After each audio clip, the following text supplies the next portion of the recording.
Assalamualaikum warahmatullahi wabarakatuh. Apa kabar semuanya? Sehat semua ya, alhamdulillah.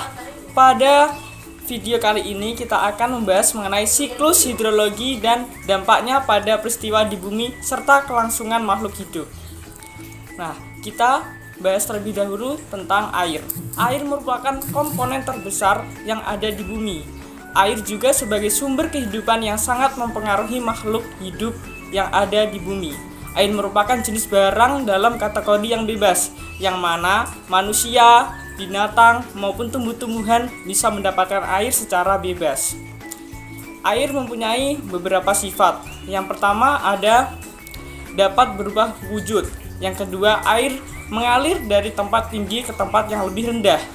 Yang ketiga, meresap melalui celah-celah. Yang keempat, air mempunyai sifat kapilaritas. Yang kelima, air memiliki massa. Yang keenam, menempati ruang. Dan yang terakhir, air menekan ke segala arah. Siklus daur hidrologi. Pengertian siklus daur hidrologi. Siklus daur hidrologi yaitu perjalanan air dari permukaan laut ke atmosfer, kemudian ke permukaan tanah, dan kemudian lagi ke laut yang tidak pernah berhenti. Siklus air atau siklus hidrologi menggambarkan pergerakan molekul air dari permukaan bumi ke atmosfer dan kembali lagi. Air dari permukaan bumi ke atmosfer dan kemudian kembali lagi. Energi matahari memiliki peran besar dalam siklus yang terjadi secara terus-menerus. Proses siklus daur hidrologi. Adapun proses daur hidrologi yaitu 1. Presipitasi. Presipitasi adalah peristiwa jatuhnya cairan dari atmosfer ke permukaan bumi dan laut dalam bentuk yang berbeda, yaitu curah hujan di daerah tropis dan curah hujan serta salju di daerah beriklim sedang. 2. Infiltrasi. Infiltrasi adalah aliran air masuk ke dalam tanah. 3. Intersepsi. Intersepsi adalah proses ketika air hujan jatuh pada permukaan vegetasi di atas permukaan tanah, bertahan beberapa saat untuk kemudian diuapkan kembali ke atmosfer atau diserap oleh vegetasi yang bersangkutan. 4. Evapotranspirasi.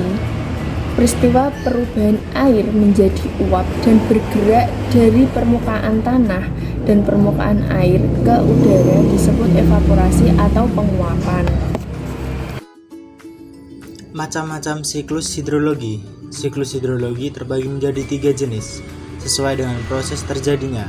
Antara lain yaitu: yang pertama, siklus hidrologi pendek. Siklus hidrologi pendek merupakan siklus hidrologi yang tidak mengalami proses adveksi. Penjelasan mengenai siklus hidrologi pendek ini adalah sebagai berikut. Pertama, air laut yang terkena pemanasan sinar matahari akan mengalami penguapan dan menjadi uap air. Yang kedua, uap air tersebut akan mengalami kondensasi dan membentuk awan. Yang ketiga, awan terbentuk tersebut akan menjadi hujan di sekitar permukaan laut tersebut. Yang kedua yaitu siklus hidrologi sedang. Siklus hidrologi sedang ini adalah turunnya hujan di atas daratan. Hal ini karena proses adveksi akan membawa awan yang terbentuk ke atas daratan. Penjelasan mengenai siklus hidrologi sedang ini adalah sebagai berikut. Pertama, air laut yang terkena pemanasan sinar matahari akan mengalami penguapan dan menjadi uap air. Kedua, uap air yang sudah terbentuk mengalami proses adveksi sehingga bergerak menuju ke daratan. Yang ketiga, di atmosfer daratan, uap air tersebut akan membentuk awan dan kemudian akan berubah menjadi hujan.